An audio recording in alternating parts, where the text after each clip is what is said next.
मैं अनीश शर्मा उड़ान आईएएस के इस वीडियो लेक्चर की सीरीज में आपका हार्दिक स्वागत करता हूं। आज हम लोग एसीएफ जो वन संयुक्त सेवा परीक्षा होने वाली है उसका सिलेबस डिस्कस करेंगे। पर्यावरण का इन्वायरमेंट वाला जो सेक्शन है उसके क्या है क्वेश्चन देखेंगे और हम लोग कुछ सिलेबस को डिस्कस करेंगे और साथ ही कुछ क्वेश्चन को भी सॉल्व करके देखेंगे। फिर देखते हैं कि किस स्तर के प्रश्न आते हैं। हालांकि बहुत ही सरल सा एक टॉपिक है, ठीक है, फिर भी लेकिन आपको क्या है लापरवाही नहीं रखनी है उसमें, क्योंकि एक एक प्रश्न महत्वपूर्ण हो जाता है। जैसे कि पर्यावरण लगता है कि बड़ा ही सरल सा टॉपिक है या सरल सा विषय है जिसको हम लोग क्या बिना पढ़े बना लेंगे, तो उसको थोड़ा समझते हैं कि प्रश्नों का स्तर कैसे पूछा है एसीएफ में और बाकी के एग्जाम में फर्क क्या रहता है। हम लोग 3 स्तर के क्वेश्चन को क्या है यहाँ पे डील करेंगे। एक बहुत ही सरल प्रश्न जिसको एग्जाम में कॉम्पिटिशन एग्जाम में हम लोग बोलते हैं कि बेसिक प्रश्न है, जो कि हमसे क्या है गलत नहीं होने चाहिए। कुछ मध्यम जो प्रश्न है मध्यम स्तर के, तो मध्यम स्तर के प्रश्नों में क्या होता है कि थोड़े से जिनको ट्रिकी क्वेश्चन कहा जाता है, तो ट्रिकी जो क्वेश्चन है उस श्रेणी के प्रश्नों को, और कुछ क्वेश्चन क्या रहते हैं बहुत ही कठिन स्तर के रहते हैं। तो तीनों लेवल का क्वेश्चन जो लास्ट 2 बार एग्जाम हो चुका है, अभी जो हाल ही में हुआ है, तो 2016 और 2018 के प्रश्नों को हम लोग हल करेंगे और देखते हैं कि कैसे सिलेबस से कैसे क्वेश्चन बना है। एक चीज अच्छी बात है कि पीएससी ने क्या किया है, टू द पॉइंट जो सिलेबस हमारा दिया हुआ है उसी से ही प्रश्न पूछे। तो आइए देखते हैं, हम लोग उस पर चर्चा करते हैं। हमारे देखिएगा ये हमारा जो पर्यावरण का जो सिलेबस है उसमें सबसे पहले दिया हुआ है जैव विविधता, ठीक है, और उसका संरक्षण। देखिएगा जैव विविधता मतलब मैं इसको बाइलिंगुअल भी बता दूंगा आपको, बायोडाइवर्सिटी एंड कंजर्वेशन, ठीक है। तो बायोडाइवर्सिटी अपने आप में बहुत ही इंपॉर्टेंट एक चैप्टर है, उससे प्रश्न क्या क्या बनते हैं वो देखेंगे हम लोग। इसके बाद देखते हैं, देखिएगा क्या क्या है। सिंपल उसका क्या है सामान्य परिचय डेफिनेशन, ठीक है। आनुवांशिक प्रजाति एवं पारिस्थितिकीय तंत्र की विविधता, तो बायोडाइवर्सिटी में हम लोगों को देखना है कि जेनेटिक बायोडाइवर्सिटी क्या होती है और इकोलॉजिकल बायोडाइवर्सिटी क्या होती है। भारत का जैव भौगोलिक वर्गीकरण, तो जियोग्राफिक डिस्ट्रीब्यूशन हुआ है बायोडाइवर्सिटी का। इस टॉपिक में हमको देखना है क्या कि बायोडाइवर्सिटी या जैव विविधता भारत में कहाँ उच्च स्तर की है, कहाँ मध्यम स्तर की है और क्या कहाँ पे बायोडाइवर्सिटी कम है, तो इसको देखना ये भी बहुत इंपॉर्टेंट है। देखिएगा जैव विविधता का महत्व, विनाशकारी उपयोग, उत्पादक उपयोग, ठीक है। तो जैव विविधता का इंपॉर्टेंस क्या है हमारे लाइफ में, हमारे जीवन में, हमारे ग्रह के लिए, पृथ्वी ग्रह के लिए बायोडाइवर्सिटी का होना क्यों जरूरी है, इसको देखेंगे इस टॉपिक में। सामाजिक उत्पादक उपयोग, सामाजिक नैतिक वैकल्पिक दृष्टि से महत्व, तो ये सारा टॉपिक जो है बायोडाइवर्सिटी के इंपॉर्टेंस में आ जाएगा। विश्व स्तरीय जैव विविधता, तो ग्लोबल लेवल पे बायोडाइवर्सिटी कहां पे ज्यादा है, कहां पे कम है और कहां पे निम्न है, तो इसको देखेंगे। ये हो जाएगा ग्लोबल लेवल पे बायोडाइवर्सिटी। राष्ट्रीय एवं स्थानीय स्तर की जैव विविधता, तो इसमें राष्ट्रीय और स्थानीय स्तर की, जैसे हम लोग क्या भारत देश का और हमारे राज्य में बायोडाइवर्सिटी कहां है, इसको देखेंगे इस टॉपिक पे। भारत एक वृहद जैव विविधता वाले राष्ट्र के रूप में, देखिएगा भारत को, हमारे देश को क्या किया गया है, वृहद जैव विविधता वाले राष्ट्र के रूप में गिना जाता है। मतलब पूरे विश्व में बायोडाइवर्सिटी की बात यदि होती है तो हमारा भारत देश भी इसमें गिना जाता है। क्यों, इसके कारण और इसका कॉन्सेप्ट को समझेंगे, क्योंकि ये रटने वाली चीज नहीं है, तो कॉन्सेप्चुअल क्वेश्चन को आपको समझना पड़ेगा, ठीक है। जैव विविधता के तप्त स्थल, hot spots of the biodiversity, बहुत ही इंपॉर्टेंट टर्म है जिससे लगातार प्रश्न बनते हैं सभी कंपटीशन एग्जाम में। तो ये देखेंगे हम लोग इसके अंतर्गत। जैव विविधता को क्षति, आवासीय क्षति, वन्य जीव को क्षति, बायोडाइवर्सिटी का लगातार हम लोग देख रहे हैं कि डिग्रेडेशन हो रहा है, लगातार बायोडाइवर्सिटी क्या है खत्म होते जा रही है समय के साथ साथ। तो ये क्यों हो रही है, इसको इसमें डील करेंगे। मानव एवं वन्य जंतु संघर्ष, ठीक है, मानव एवं वन्य जंतु संघर्ष। अब देखिएगा क्या हो रहा है, जैसे जैसे बायोडाइवर्सिटी का विनाश होता जा रहा है, हमारा जो क्या कहना चाहिए, मनुष्यों का पॉपुलेशन बढ़ रहा है और बायोडाइवर्सिटी घट रही है, तो दोनों में क्या जो बैलेंस जो बिगड़ा है उसको इसमें देखेंगे हम लोग। ठीक है, भारत की संकटापन्न एवं स्थानीय प्रजातियां, देखिएगा ये बहुत ही इंपॉर्टेंट है। IUCN हर साल क्या करता है, अलग अलग कैटेगरीज में बायोडाइवर्सिटी जो अलग अलग पूरे ग्लोबल लेवल पे है, तो जीव जंतु और क्या है पेड़ पौधों की प्रजातियों को ये ग्लोबल लेवल पे क्या करता है, लिस्ट करता है, इनलिस्ट करता है और अलग अलग कैटेगरीज में इसने डिवाइड की है। जैसे संकटापन्न, इंडेंजर्ड स्पीसीज, कुछ स्पीसीज रहती है क्रिटिकली इंडेंजर्ड, अधिक संकटापन्न प्रजातियां, कुछ रहती है एक्सटिंक्ट। एक्सटिंक्ट का मतलब है वर्तमान में पूरी तरह से विलुप्त हो चुकी हैं। तो इस श्रेणी को हम लोग अलग अलग कौन से जंतु हैं, तो ग्लोबल लेवल का एग्जांपल हमारे एग्जाम में नहीं आएगा,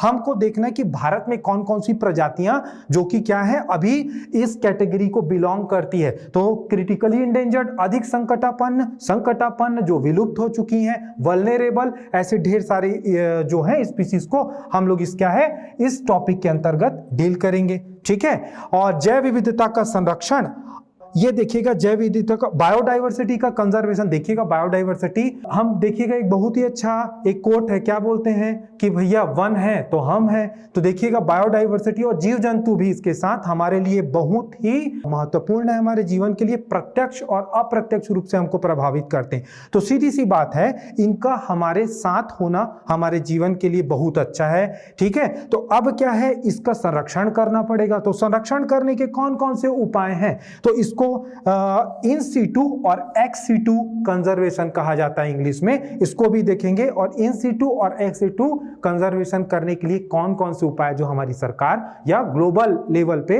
गवर्नमेंट जो कर रही है स्थानीय, तो इसको देखेंगे। देखिएगा ये जो बायोडाइवर्सिटी वाला जो टॉपिक था उसमें लास्ट ईयर जो कुछ प्रश्न आए हैं, तो तीनों श्रेणियों के प्रश्न को हम लोग क्या है यहाँ पे देखते हैं कि कैसे प्रश्न आए हैं। एकदम सरल प्रश्न जिसको बेसिक प्रश्न कहा जाता है। ठीक है, कुछ जो प्रश्न रहते हैं वो प्रश्न क्या है मध्यम स्तर के ट्रिकी प्रश्न, जिसमें क्या है कॉन्सेप्ट की जरूरत पड़ती है, हमको लगता है कि आसान है लेकिन हमको कहीं ना कहीं, याद रखिएगा मैं बार बार बता रहा हूं आपको, पर्यावरण बड़ा सरल सा क्या है एक सब्जेक्ट है, लेकिन आपको थोड़ा सा कॉन्सेप्ट इसके लिए जानना जरूरी है, क्योंकि जब प्रश्नों का स्तर बढ़ता है तो हमको थोड़ा सा कॉन्सेप्ट वहां पे देखना भी पड़ता है, तो हम उसमें देखेंगे। तीसरे क्या रहते हैं, थोड़े से कठिन प्रश्न रहते हैं। ठीक है, तो इन तीनों प्रश्नों की हम लोग चर्चा करेंगे आगे। देखते हैं इसमें, देखिएगा ये बायोडाइवर्सिटी से आए हुए कुछ प्रश्न हैं जो कि पिछले ACF के एग्जाम में और फॉरेस्ट रेंजर वाला जो हमारा एग्जाम हुआ था PSC द्वारा जो आयोजित किया गया था उसमें पूछा गया था। देखिएगा पहला प्रश्न देखते हैं, संसद द्वारा भारतीय जैव विविधता एक्ट, ठीक है, बायोडाइवर्सिटी एक्ट किस वर्ष पास हुआ था। ठीक, अब देखिएगा क्या होता है, देखिएगा ये जो प्रश्न है एकदम सिंपल सा फैक्ट, किसी भी बुक में मिल जाएगा आपको, सरल सा प्रश्न है। और क्या है, ऐसे प्रश्न क्या होते हैं यदा यदा रिपीट भी हो जाते हैं हमारे एग्जाम में, तो ये प्रश्न एकदम बेसिक सा प्रश्न है। ठीक है, और याद रखिएगा बेसिक प्रश्न में गलती की संभावना ना रहे तो हमारे क्या है एग्जाम में सिलेक्शन की जो प्रायिकता है वो बढ़ जाती है। तो बहुत ही इंपॉर्टेंट है ऐसे प्रश्न आए हुए हैं। ठीक है, ये सरल प्रश्नों की श्रेणी में गिने जाते हैं जो कि एकदम बेसिक प्रश्न है। बायोडाइवर्सिटी एक्ट किस वर्ष आया, तो ये सन 2002 में क्या हुआ था, पास किया गया था। ये क्वेश्चन पहले भी आ चुका है। ठीक है, तो बहुत ही सरल सा फैक्चुअल क्वेश्चन है। ठीक है, अब देखते हैं दूसरा प्रश्न, मध्यम स्तर का प्रश्न जहां पे थोड़े से कॉन्सेप्ट की जरूरत रहती है। बायोडाइवर्सिटी से आया हुआ ये प्रश्न, बायोडाइवर्सिटी केवल अक्षांश के साथ, लॉन्गिट्यूड लैटिट्यूड जो बोलते हैं हम लोग ज्योग्राफी में आपने जिसको पढ़ा होगा, केवल अक्षांश के साथ परिवर्तित होती है। ऊंचाई मतलब क्या है, समुद्र तल से ऊंचाई, अल्टीट्यूड के साथ परिवर्तित होती है। अक्षांश और ऊंचाई दोनों के साथ परिवर्तित होती है। अक्षांश और ऊंचाई के साथ परिवर्तित नहीं होती है। अब देखिएगा यहां पे परिवर्तित होती है, यहां पे नहीं होती है। ये शब्द कई बार हम लोग क्या करते हैं हड़बड़ी में इसको ध्यान नहीं दिए, नहीं में, और इसी को टिक कर दिए।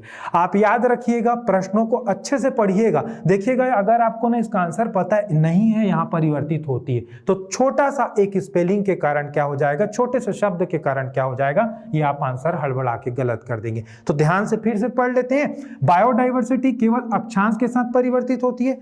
ऊंचाई समुद्र तल से ऊंचाई, अक्षांश और ऊंचाई दोनों के साथ परिवर्तित होती है। अक्षांश और ऊंचाई के साथ परिवर्तित नहीं होती। अब मैं ये जो प्रश्न बता रहा था उस समय 5 ऑप्शन क्या है, हमारे पास 5 ऑप्शन रहता था, अब ये 5 ऑप्शन की जगह 4 हो गया। इसलिए इसमें आप सभी प्रश्नों में देखेंगे कि इसमें सभी के सभी में क्या है भाई, 5 ऑप्शन दिए हुए हैं, और ये लास्ट वाला है उपरोक्त में से कोई नहीं। देखिएगा ये कॉन्सेप्चुअल क्वेश्चन है, मैं थोड़ा सा आपको इसके बारे में बताता हूं, ठीक है। ये जो हमारी पृथ्वी है, ये पृथ्वी में क्या हो गया, ये भूमध्य रेखा, ठीक है, पृथ्वी में भूमध्य रेखा। ज्योग्राफी में आप लोग इसको डिटेल में पढ़े होंगे या पढ़ लीजिएगा। देखिएगा क्या होता है, पृथ्वी क्या होती है, सूर्य के चारों ओर क्या करेगी, चक्कर लगाती है, ठीक है। और जब पृथ्वी सूर्य के चारों ओर चक्कर लगाती है तो ये जो हमारा पोलर रीजन है, इस पोलर रीजन में क्या हो जाता है, या जो ध्रुवीय प्रदेश है, उत्तरी ध्रुव और दक्षिणी प्रदेश, दक्षिणी ध्रुव, ठीक है, यहां पे क्या होता है, देखिएगा सूर्य का प्रकाश बहुत कम पहुंच पाता है, ठीक है। और पृथ्वी क्या कर रही है, लगातार सूर्य के चक्कर लगा रही। तो पृथ्वी जब लगातार सूर्य के चक्कर लगाती है तो ये वाला जो जोन या ये वाला जो क्षेत्र रहता है, ठीक है, तो इस क्षेत्र में क्या होता है, साल भर सूर्य का प्रकाश क्या है, सीधे पड़ता है, ठीक है, भूमध्य रेखा पे। अगर हम लोग पृथ्वी का नक्शा देखेंगे, मैप देखेंगे, तो आप देखते हैं कि पृथ्वी का लगभग 70% भाग क्या है, जल है। तो ये वाला जो 0 डिग्री इक्वेटर या भूमध्य रेखा है, यहां क्या है, अधिकांश जगह में समुद्र है और सूर्य का प्रकाश भी पड़ रहा है, ठीक है। अब देखिएगा क्या होता है, चूंकि यहां पे साल भर सूर्य का प्रकाश रहता है और पानी पहले से मौजूद है, तो यहां पे क्या है, स्थानीय प्रभाव या लोकल इफेक्ट से क्या होता है कि यहां पे साल भर वर्षा होते रहती है। मतलब ये क्या है, यहाँ पे वर्षा पर्याप्त मात्रा में होती है, किसकी तुलना में, ये ध्रुवों की तुलना में, ठीक है। और जैसे जैसे ही हम क्या है 0 डिग्री इक्वेटर से ऊपर उत्तरी ध्रुव या नॉर्थ पोल या नीचे जाएंगे दक्षिणी ध्रुव, तो यहाँ पे सूर्य का प्रकाश कम होता है, और ये तो ऊपर और दोनों नीचे, ये उत्तरी और दक्षिणी ध्रुव तो बर्फीले प्रदेश है, तो यहाँ पे तो बायोडाइवर्सिटी नगण्य है। तो इस लोकल इफेक्ट के कारण क्या होता है, जितने भी देश क्या है जो 0 डिग्री इक्वेटर में उपस्थित हैं, वहां पे बायोडाइवर्सिटी बहुत अच्छी है। तो ये इसका क्या है, कॉन्सेप्ट आपको समझना है। ज्योग्राफी का कॉन्सेप्ट आ गया कि भाई यहीं पे क्यों है 0 डिग्री इक्वेटर पे, तो इसका कारण ये है कि जियोग्राफिकल कंडीशन या भौतिक इसकी अवस्था ऐसी है कि यहाँ पे सूर्य का प्रकाश पड़ता है, और क्या है, लोकल इफेक्ट से वर्षा भी अच्छी होती। पौधे को सूर्य का प्रकाश और वर्षा चाहिए फोटोसिंथेसिस से प्रकाश संश्लेषण के लिए। और आगे हम और कक्षाओं में आगे इसको डिस्कस करेंगे। देखिएगा जैसे ही पौधे किसी भी स्थल पे उगते हैं, उस स्थल पे क्या होता है, उस पे दूसरे प्राणियों की निर्भरता बढ़ती जाती है और एक इकोसिस्टम बन जाता है। और जहां पे इकोसिस्टम रहेगा वहां पे पेड़ पौधों, फ्लोरा और क्या है, जीव जंतुओं, फौना, ये जो फ्लोरा और फौना की क्या है, या पेड़ पौधे या जीव जंतुओं की क्या है, प्रजातियां भी क्या होती, परस्पर निर्भरता के साथ या डिपेंडेंसी किसके ऊपर, प्लांट की है सभी की, तो लगातार वहां पे क्या होता है, बायोडाइवर्सिटी बढ़ते जाती है। तो ये क्षेत्र क्या है, बायोडाइवर्सिटी के प्रचुर क्षेत्रों में गिना जाता है। कौन सा, 0 डिग्री इक्वेटर। इसके साथ देखिएगा आगे जो अगर हम लोग देखेंगे तो ये जो है यहां पे कर्क रेखा और यहां पे मकर रेखा, इसके 0 डिग्री इक्वेटर या भूमध्य रेखा के साथ कर्क रेखा और मकर रेखा के क्षेत्र भी, जिसमें कर्क रेखा में क्या हो गया, भारत देश आता है, तो ये क्षेत्र भी क्या है, अच्छे बायोडाइवर्सिटी वाले क्षेत्रों में गिना जाता है। ठीक, तो ये इसका कॉन्सेप्ट हो गया। तो क्या अक्षांश के साथ परिवर्तित होगा, 100% परिवर्तित होगा। अक्षांश के साथ सीधा संबंध है बायोडाइवर्सिटी का। अब देखते हैं हम लोग अल्टीट्यूड। अल्टीट्यूड मतलब क्या होता है, ऊंचाई, समुद्र तल से ऊंचाई। आप देखेंगे जैसे हम लोग भारत के मैप में ही देखते हैं, ये हमारा जो दक्षिणी राज्य है, तो यहाँ पे क्या है, मध्य भाग में पहाड़ी प्रदेश है, कुछ मैदानी प्रदेश है। यहाँ पे जैसे कि हमारा क्या है, एमपी और छत्तीसगढ़ राज्य, जो कि बहुत सारा जगह इसका मैदानी प्रदेश। उत्तर भारत यहाँ पे क्या है, मैदानी प्रदेश है। लेकिन क्या है, हम देखते हैं यहाँ पे क्या है, जो हिमालय की श्रेणियां हैं उत्तर में, ठीक है, जो पहाड़ी प्रदेश है। तो अगर हम लोग तुलना करेंगे छत्तीसगढ़, मध्य प्रदेश या दूसरे प्रदेशों के मैदानी क्षेत्रों में जैव विविधता और क्या है, हिमालय प्रदेश में जैव विविधता, तो देखिएगा हिमालय और मैदानी क्षेत्रों की जैव विविधता में बहुत सारा अंतर आ जाता है। तो अक्षांश और क्या है, ऊंचाई, अल्टीट्यूड, ये दोनों सीधे सीधे क्या करेंगे, बायोडाइवर्सिटी को प्रभावित करेंगे। ठीक है, तो याद रखिएगा, ये थोड़ा सा कॉन्सेप्ट आपको पता रहना चाहिए। ऐसे ही कॉन्सेप्चुअल क्वेश्चन बहुत सारे पूछे जाते हैं। ठीक है, क्लियर। तो ये थोड़ा सा क्या है, मीडियम लेवल का क्वेश्चन हो गया। ठीक, जिसके लिए थोड़ा सा कॉन्सेप्ट आपको जानना है। ये तो बिल्कुल फैक्ट था जिसको याद रखना है आपको। अब देखते हैं हम लोग थोड़ा सा ट्रिकी प्रश्न, ठीक है, यहां पे गलती की संभावना ज्यादा रहती। देखिएगा क्या है, इसको क्वेश्चन को समझते हैं। वन्य जीवों की घटती हुई संख्या का प्रमुख कारण क्या है? वन्य जीव, ठीक है, मतलब क्या है, जो एनिमल्स हैं उनकी क्या है, पॉपुलेशन है वो लगातार कम हो रही है। तो क्यों? अब कुछ प्रश्न क्या होते हैं एग्जाम में पूछे जाते हैं जो उसमें एक से अधिक ऑप्शन सही रहते हैं। अब उस स्थिति में आपको क्या करना है, जब एक से अधिक ऑप्शन आपके पास है जो कि लग रहा है कि ये भी सही है, ये भी सही है, ए भी सही, बी भी सही, सी भी सही, तो भाई टिक किस में करें? टिक तो आपको केवल एक में करना है। अब ध्यान रखिएगा, इस समय हम लोग क्या करेंगे, जब कि एक से अधिक क्या है हमको ऑप्शन मिलते हैं, तो जो सबसे ज्यादा इंपॉर्टेंट आंसर है या फिर जब जो सबसे ज्यादा इंपॉर्टेंट फैक्ट है उसको हम देखेंगे। देखिएगा कैसे, वन्य जीवों की घटती हुई जनसंख्या, मतलब कि वन्य जीवों का पॉपुलेशन कम हो रहा है। कारण क्या है? वन्य जीवों को उजाड़ना कारण हो सकता है, देखते हैं अभी आगे डिस्कस करेंगे। नरभक्षीपन, कैनाबिलिज्म बोलते हैं इसको। प्राकृतिक आवास का, प्राकृतिक आवास मतलब हैबिटेट, जहां पे कोई भी जीव जंतु रहते हैं, ठीक है। पीने की पानी की कमी, ठीक है, वाटर अगर कम हो गया, नन ऑफ अबव, इनमें से कोई नहीं। अब देखिएगा, वनों का उजड़ना घटती हुई जनसंख्या का कारण हो सकता है, 100 हो सकता है, तो ये भी ऑप्शन सही है।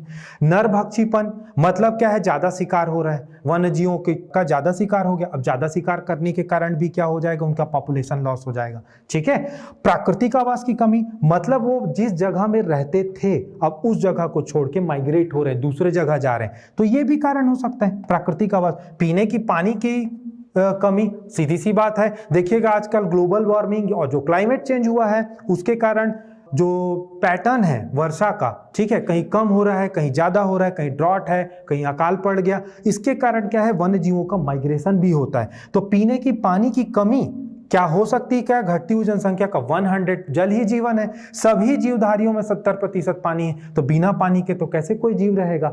अब देखिएगा, ध्यान देते हैं इसमें, ठीक है। तो इसमें क्या है, हम ये ना ABCD चारों में से तो लगभग सभी सही लग रहा है हमको, लेकिन हमको तो आंसर एक टिक करना है, क्योंकि उपरोक्त सभी ऐसा वाला, तो इसमें क्या है, कोई ऑप्शन नहीं दिया है, इनमें से कोई नहीं दिया है। देखिएगा मैं आपको बता दूं, किसी भी पॉपुलेशन, चाहे पेड़ पौधे का लॉस हो रहा होगा, ये अगर हम लोग वन्य जीवों की बात कर रहे हैं अभी, एनिमल्स की, उसका सबसे बड़ा कारण होता है जो उसका हैबिटेट है या प्राकृतिक आवास है वो नष्ट हो गया। तो ये सभी कारणों में से प्राकृतिक आवास का नष्ट हो जाना ही क्या है, सबसे बड़ा कारण है, ठीक है। तो ये थोड़े से क्या है प्रश्नों, ऐसे भी थोड़े से ऊंचे लेवल के प्रश्न आते हैं। आने वाली कक्षाओं में हम लोग ऐसे ही प्रश्न टॉपिक के साथ पढ़ेंगे और उसको क्या है सॉल्व करने की कोशिश करेंगे, ठीक है। तो ये ध्यान रखिएगा, मैंने क्या किया है, तीनों रेंज के प्रश्नों को यहां आपके सामने बताया। सबसे सरल प्रश्न, थोड़ा सा कॉन्सेप्ट, ठीक है, ऐसे भी प्रश्न आए हैं, और ये थोड़ा सा क्या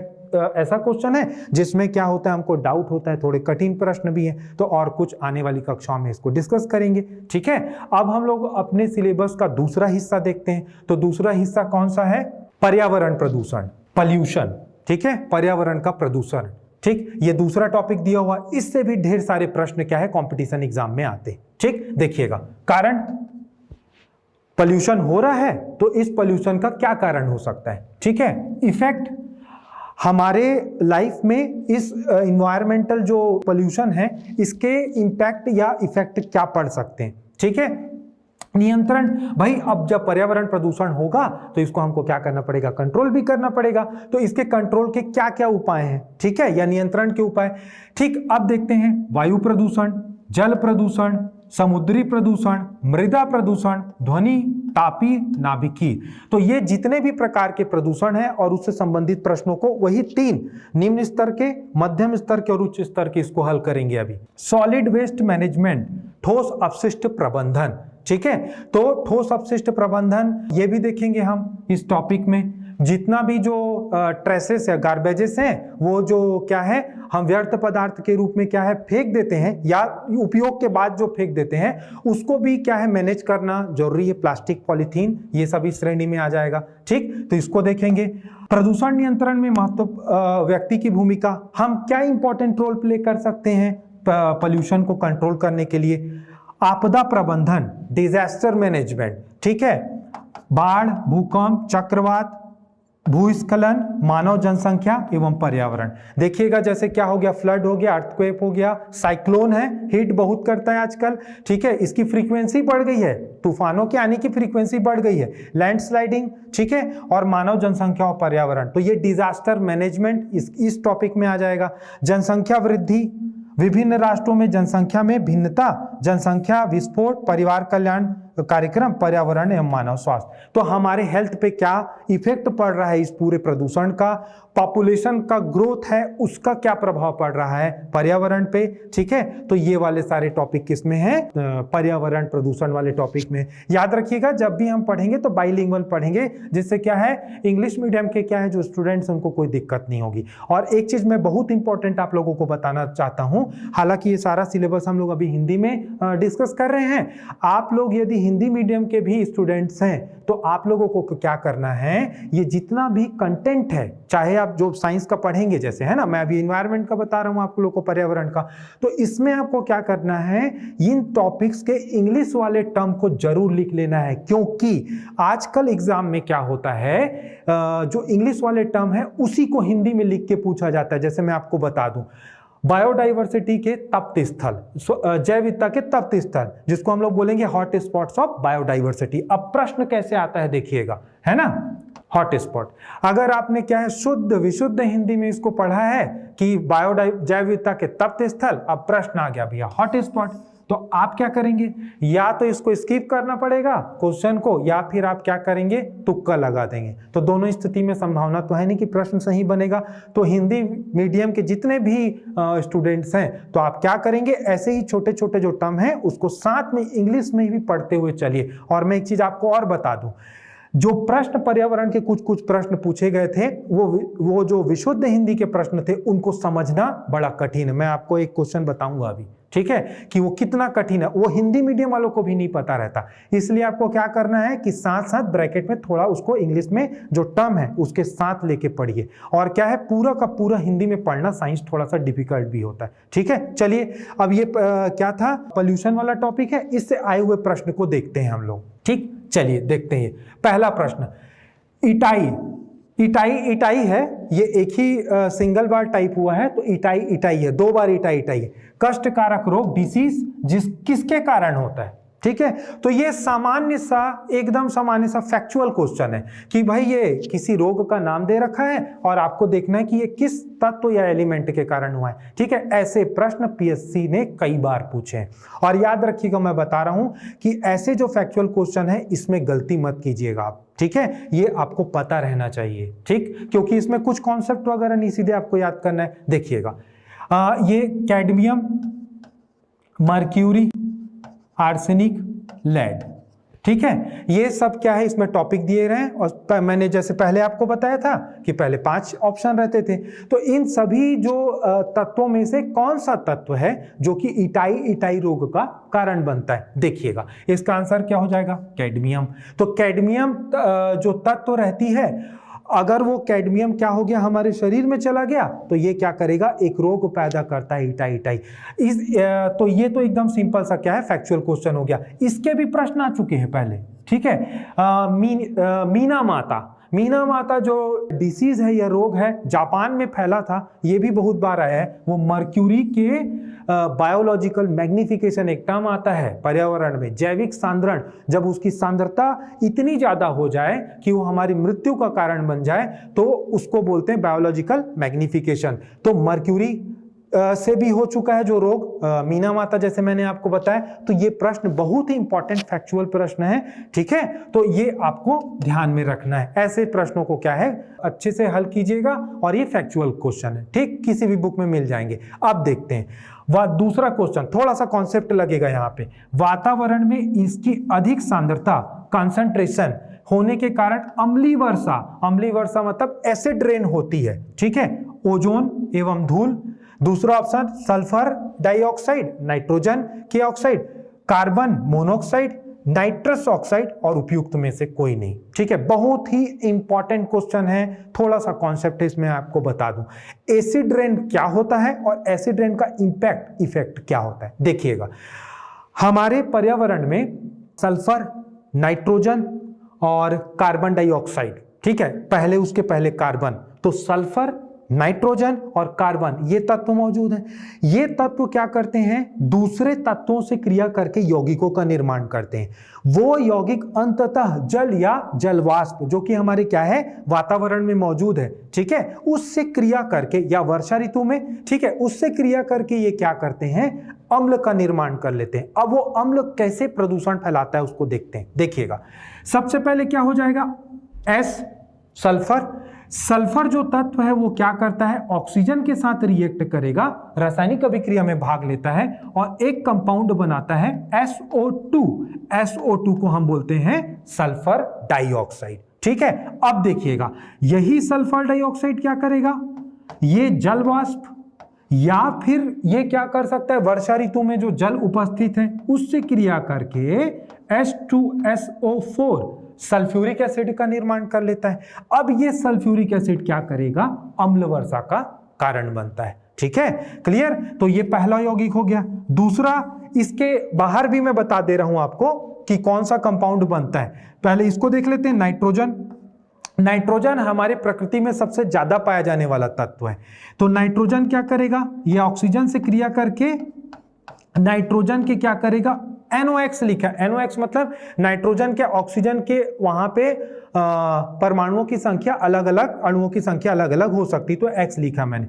तो ये क्या करेगा, ये बना लेगा जैसे कि नाइट्रोजन डाइऑक्साइड, मान लीजिए हम इसको एग्जांपल में ले लेते हैं, नाइट्रोजन डाइऑक्साइड बना लिया। अब ये क्या करेगा, ये जो नाइट्रोजन डाइऑक्साइड है ये भी जल से क्रिया करके, पानी के साथ क्रिया करके, दोनों कंपाउंड HNO3 को हम लोग बोलते हैं नाइट्रिक एसिड, और ये भी क्या है, अम्ल वर्षा का कारण बनता है। तीसरा, मैं इसके इतर में बता दूं कि वो भी कंपाउंड है जो कि अम्ल वर्षा का कारण बनता है। देखते हैं तीसरा, कार्बन प्रेजेंट है हमारे एटमॉस्फेयर में, प्रकृति में, और ये कार्बन क्या करेगा, ऑक्सीजन के साथ क्रिया करके क्या बना लेता है, कार्बन डाइऑक्साइड। बहुत ही कॉमन एक क्या है, एक कंपाउंड है कार्बन डाइऑक्साइड, ठीक है। अब ये कार्बन डाइऑक्साइड क्या करेगा, पानी के साथ क्या करेगा, क्रिया करके, ठीक है, एक कंपाउंड बनाता है कार्बोनिक एसिड H2CO3। तो ये सभी के सभी तत्व क्या कर रहे हैं, एसिड का निर्माण कर रहे हैं। ये सभी के सभी क्या कर रहे हैं, एसिड का निर्माण कर रहे हैं, और ये तीनों के तीनों एसिड क्या करते हैं, अम्ल वर्षा के लिए जिम्मेदार है। हमारे पास ऑप्शन उपलब्ध है, यहाँ पे देखिएगा, ओजोन से क्या अम्ल वर्षा नहीं होगी, कार्बन मोनोऑक्साइड से नहीं होता है, कार्बन डाइऑक्साइड से होता है, अभी डिस्कस किए, ये भी नहीं आएगा। नाइट्रस ऑक्साइड ये भाग नहीं ले रहा है, ये भी नहीं है। हमारे पास क्या है, ये आंसर, जैसे मैंने आपको क्या है इसका केमिकल रिएक्शन बता दिया। तीसरा को मैंने बता दिया, कभी अगर पूछ दिया तो ये तीनों आपको ध्यान रखना है, ये तीनों के तीनों कंपाउंड अम्ल वर्षा का कारण बनते हैं। अम्ल वर्षा से क्या होगा, मृदा, मिट्टी में जब वो क्या है एसिड वाली रेन होगी तो क्या होगी, मिट्टी का जो पीएच रहता है, आप लोग छत्तीसगढ़ में पढ़े होंगे जैसे कि हमारे कुछ क्षेत्रों में मिट्टी जो है अम्लीय है, कुछ जगह क्षारीय है, तो उसका जो पीएच है वो डिस्टर्ब हो जाता है या प्रभावित होता है, और पीएच उर्वरता को प्रभावित करती है। तो ये क्या करेंगे, फर्टिलिटी या उर्वरता फसलों की प्रभावित कर सकते हैं। ठीक, चलिए अब एक और क्वेश्चन देख लेते हैं, ठीक है, थोड़ा सा ये भी, इसमें भी कॉन्सेप्ट है। कार्बन मोनोऑक्साइड की विषाक्तता, टॉक्सिसिटी किससे जुड़ी है, ठीक है। देखिएगा, अब यहाँ पे शुद्ध हिंदी में दिया हुआ है, जैसे हिंदी मीडियम वालों का मैं डिस्कस कर रहा था, है ना, ठीक है। आप लोग क्या कीजिएगा, हिंदी मीडियम वाले जब भी प्रश्न जब सॉल्व करेंगे, राइट हैंड साइड में जो आपका इंग्लिश में दिया रहता है उसको भी देख लीजिएगा। वसा का चयापचय, ठीक है, फैट मेटाबॉलिज्म, शुगर या ग्लूकोज का, रुधिर वर्जिका। अब ये देखिएगा, ये मेरे ख्याल से हिंदी मीडियम वालों को भी नहीं पता होगा कि रुधिर वर्जिका होता क्या है, ठीक है। इसको बोलते हैं भैया, रुधिर वर्जिका को हीमोग्लोबिन, ठीक है। अब देखिएगा, ये शुद्ध हिंदी में आ गया। अगर आपने क्या है इसका इंग्लिश ट्रांसलेशन नहीं देखा तो आपसे गलत हो जाएगा। पर्णहरित चयापचय, पर्णहरित मतलब क्या हो जाएगा, क्लोरोफिल, ठीक है, क्लोरोप्लास्ट जो प्लांट में पाया जाता है, ठीक है। तो अब देखिएगा कार्बन मोनोऑक्साइड की जो टॉक्सिसिटी है किससे जुड़ी है। अब देखिएगा क्या होता है, इसको मैं बता दूं थोड़ा सा, ये भी क्या है, अच्छा प्रश्न है, ठीक। देखिएगा, हम लोग कौन सा गैस है जो कि लेते हैं श्वसन के दौरान, रेस्पिरेशन के दौरान, ये सभी को पता है हम कि हम लोग क्या करते हैं, ऑक्सीजन गैस को ग्रहण करते हैं। ऑक्सीजन गैस जाएगी हमारे फेफड़ों में, कुपिका कोश या एल्वियोलर जो सैक रहती कोशिकाएं, वहां पे चला जाता है। वहां से क्या होता है, ये ऑक्सीजन क्या होगा, हमारे ब्लड या रक्त में जाता है। ठीक है, ब्लड में एक पिगमेंट पाया जाता है जिसके कारण हमारा रक्त है वो लाल कलर का है, हीमोग्लोबिन। ठीक है, तो ये क्या हो जाएगा, ये जो ऑक्सीजन है ये हीमोग्लोबिन नामक पिगमेंट के साथ क्या करता है, केमिकली रिएक्ट करता है। और ये क्या करेगा, हीमोग्लोबिन इसको क्या करेगा, ऑक्सीजन को क्या करता है, बिठा के सभी कोशिकाओं तक छोड़ता है। तो हीमोग्लोबिन एक कैरियर का काम कर रहा है, लाने ले जाने का काम करता है। जैसे आप ट्रेन में बैठते हो किसी सीट में और क्या है, एक शहर से बॉम्बे, दिल्ली, दूसरे शहर जाते हो, तो आप हो गए ऑक्सीजन और आप जिस सीट पे बैठे हैं वो हीमोग्लोबिन है, वो आपको लाने ले जाने का काम कर रहा है।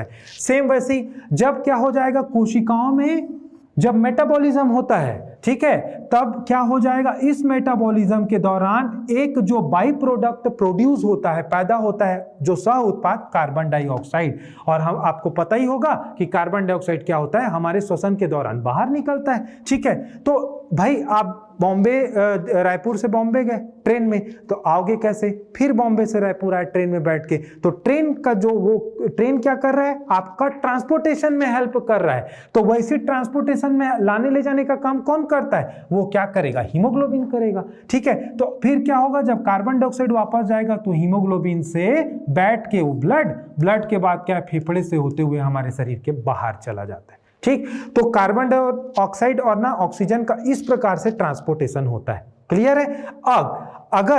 अब देखते हैं जो इसमें ये जो क्वेश्चन जो दिया हुआ है, इसके टॉक्सिसिटी का मतलब होता है कार्बन मोनोऑक्साइड बहुत ज्यादा हो जाए। ठीक है, कार्बन मोनोऑक्साइड ज्यादा कब होता है मैं आपको बता दूं, जब किसी भी ईंधन का अपर्याप्त दहन होता है। ठीक है, इनसफिशिएंट, जब ऑक्सीजन के प्रेजेंस में क्या होगा, उसका दहन होगा, पर्याप्त मात्रा में ऑक्सीजन नहीं मिल रही। फॉर एग्जांपल, जैसे आपने क्या किया, किसी बंद कमरे में किसी क्या है कचरे को जला दिया।